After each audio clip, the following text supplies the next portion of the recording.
Hello दोस्तों, स्वागत है आपका ड्रामा दुनिया में। तलाक के बाद अनुपमा की जिंदगी पूरी तरह बदल चुकी थी। अब वह पहले वाली चुप और सहमी हुई महिला नहीं रही थी। उसने अपने पैरों पर खड़ा होना सीख लिया था और पहली बार अपनी पहचान बनाने की कोशिश कर रही थी। लेकिन उसे नहीं पता था कि उसकी ज़िंदगी में अब एक ऐसा इंसान आने वाला है जो उसे फिर से प्यार पर विश्वास करना सिखाएगा।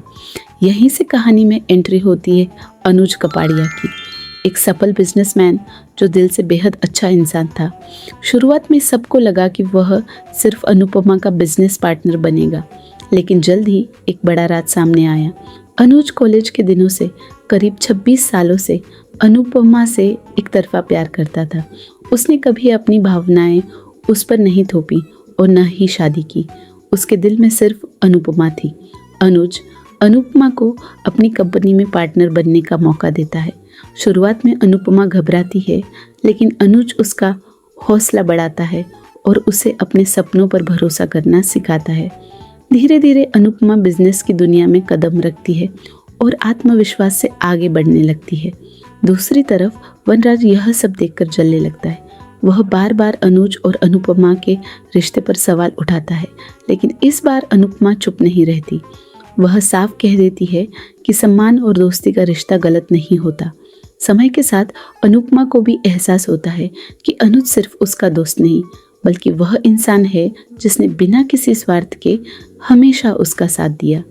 अनुज कभी उस पर कोई दबाव नहीं डालता। वह बस इतना कहता है कि वह उसके फैसले का इंतज़ार पूरी ज़िंदगी कर सकता है। यही बात अनुपमा के दिल को छू जाती है और आखिरकार वह भी अपने प्यार का इजहार कर देती है। लेकिन यह फैसला शाह परिवार को बिल्कुल पसंद नहीं आता। बा और वनराज दूसरी शादी का विरोध करते हैं। पाखी भी अपनी माँ के खिलाफ खड़ी हो जाती है। फिर भी अनुपमा इस बार पीछे नहीं हटती और सभी मुश्किलों का सामना करते हुए अनुज से शादी कर लेती है। दोनों की जोड़ी को दर्शक प्यार से मान नाम देते हैं। शादी के बाद दोनों एक छोटी बच्ची को गोद लेते हैं, जिसका नाम रखते हैं छोटी अनु। कुछ समय तक उनकी जिंदगी खुशियों से भरी रहती है, लेकिन जल्द ही कपाड़िया हाउस में बरखा, अंकुश और अधिक की एंट्री होती है। इनकी नज़र कपाड़िया परिवार की दौलत पर होती है। अधिक पाखी से शादी कर लेता है, लेकिन बाद में उसका व्यवहार बदल जाता है और दोनों परिवारों में नए झगड़े शुरू हो जाते हैं। उधर काव्या को भी एहसास होता है कि वनराज कभी किसी का सच्चा नहीं हो सकता। वह अपनी गलतियां स्वीकार करती है और धीरे धीरे अनुपमा के साथ उसका रिश्ता बेहतर हो जाता है। इसी दौरान मशहूर डांस गुरु मालती देवी अनुपमा को अमेरिका में काम करने का मौका देती है। यह अनुपमा का बचपन का सपना था, लेकिन उड़ान भरने से ठीक पहले छोटी अनु की तबीयत खराब हो जाती है। अपनी बेटी के लिए अनुपमा अमेरिका जाने का सपना छोड़ देती है। मालती देवी इसे अपना अपमान मानती है। बाद में पता चलता है कि वही अनुज की असली माँ है। इसके बाद कहानी का सबसे दुखद मोड़ आता है। समर, जो हमेशा अपनी माँ का सबसे बड़ा सहारा था, एक हादसे में अपनी जान गंवा देता है। समर की मौत से पूरा परिवार टूट जाता है। इसी बीच छोटी अनु से जुड़ी गलतफहमियों के कारण अनुज और अनुपमा के रिश्ते में भी दूरियां आ जाती है। फिर कहानी में बड़ा लीप आता है।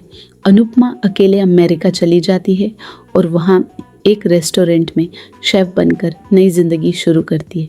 कुछ समय बाद किस्मत एक बार फिर उसे अनुज से मिलाती है। दोनों की आंखों में आज भी प्यार होता है, लेकिन बीच में कई अधूरे सवाल और गलतफहमियां भी होती है। यही है अनुपमा की अब तक की सबसे बड़ी कहानी। एक ऐसी महिला की कहानी जिसने धोखा, अपमान, सपनों की कुर्बानी और अपने बेटे का दर्द सहा, लेकिन हर बार खुद को संभाल कर आगे बढ़ी। शायद यही वजह है कि अनुपमा आज भी भारतीय टेलीविज़न के सबसे पसंदीदा किरदारों में से एक मानी जाती है। अगर आपको यह कहानी पसंद आई हो तो वीडियो को लाइक करें, ड्रामा दुनिया को सब्सक्राइब करें और कमेंट में बताइए कि आपका सबसे पसंदीदा किरदार कौन है। मिलते हैं अगली वीडियो में। तब तक के लिए बाय बाय।